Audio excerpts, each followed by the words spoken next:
guess what? The Sundance Film Festival 2025 has announced their program. And here's the question. Is Sundance even relevant anymore? I have the list of movies. Alan, I want you to go over it. This is now, we have an ongoing discussion, Alan and I, about Sundance, because Film Threat in the past, since I think 96, since actually the early 90s, we have had some journalists go. I've been attending Sundance since 96. The last few years, I have not attended. I am not as sure that, and Justine Bateman addressed this, I'm not sure it's as relevant as it used to be. That the films, the roster of films, are less about the quality of the films and more about checking the box of identity. This is a great movie because it was shot by a female filmmaker who's queer, who's in a wheelchair or whatever. Like that kind of, that ups you up, that certainly makes you more noticeable to the programmers. So it seems.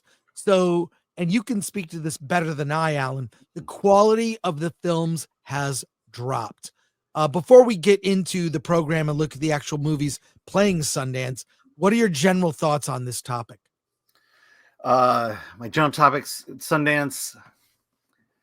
Yeah, because there were two occasions where we were planning on going to Sundance and we pulled out, and it was the right decision because we weren't going to get the feedback, the buzz, the clicks, the interactions that we would have gotten because it's just the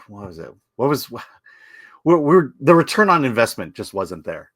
And right. A lot of it had to do with these things. The one time I went to Sundance, and this was literally 2 months before COVID, my experience was that the people were there because the big studios were there. And, right. I took over the tickets for someone who had just basically gotten all the screenings to the big studio stuff.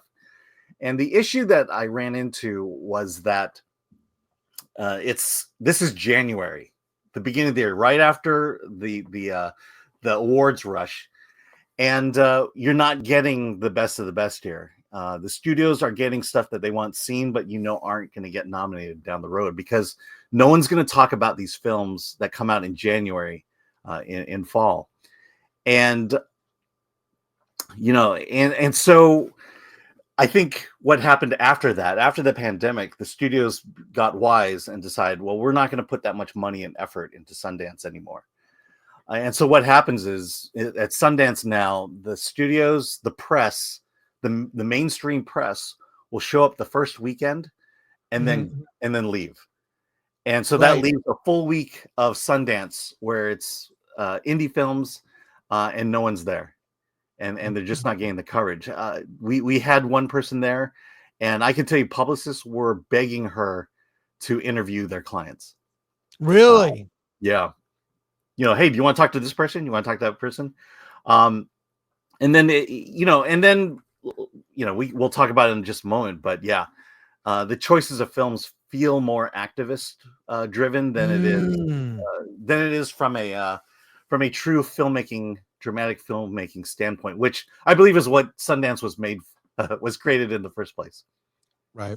Well, let's look at this program. You have different programs: the U.S. Dramatic Competition, Documentary Competition, World Cinema Dramatic Competition. They don't call it foreign films because that's othering. They call it World Cinema. So World Cinema Documentary Competition, Next, premieres, Midnight. These are the movies I tend to like the most. I saw the Blair Witch Project was part of the Midnight program at the Egyptian Theater, and Episodic are TV shows. Is that Paul Rubens right here in Episodic?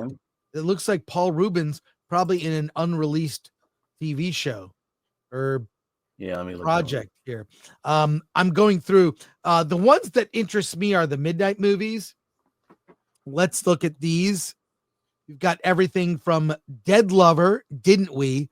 Opus, Rabbit Trap with Dev Patel, Together, The Ugly Stepsister, Touch Me. Okay, so there you go. Those are the midnight. I don't know. The problem I have also is that some of these movies are just going to be on HBO Max the next week. So Yeah. they use the festival as a way to promote that the movie's coming out. They get a lot of press, and then, oh, it's on HBO Max. Well, why did I come to Sundance to see it? So it sucks the air out of the smaller indie movies.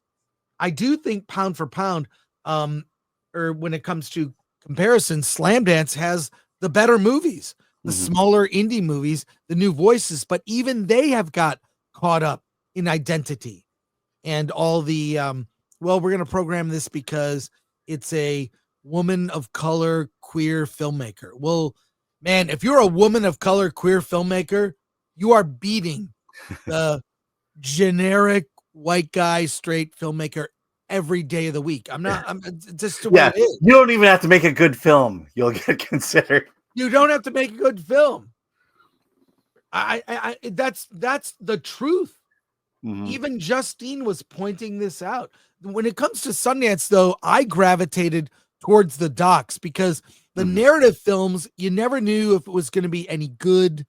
A lot of them are just kind of cheesy. A lot of like rich white people complaining, which I saw so many movies like that. I'm like, oh, this is and I always noticed when I would interview the filmmakers, ask, well, how you raise the money? I didn't realize most of these people are trust fund kids, and that's how they got the money. So nothing pops out at me. The docs interest me the most, but I do think that when it comes to distribution, which is why you're at Sundance to get distribution, you don't need Sundance anymore to get a distributor. You can go directly to distributors. It can help elevate the value of the movie, but even that is not what it used to be. So we will cover Sundance. We're covering it, right, Alan? Yeah, as much as we can do remotely. Yeah, but we're covering it remotely because it's just Sundance is not what it used to be. And is this the last year at Park City? No, it's 2027. They are moving from Park City, Utah to some other city. Might be LA, might be Atlanta. They've narrowed down the list. They've had cities pitch to them do Sundance. Yeah. Once it leaves Park City, I think the charm is kind of gone. Yeah, it's like Comic-Con leaving San Diego. Yeah, it needs to be in a small city. Maybe like, I don't know, Tulsa or somewhere in Oklahoma or just something like that, somewhere kind of folksy and fun, not a big city like LA where it'll get lost.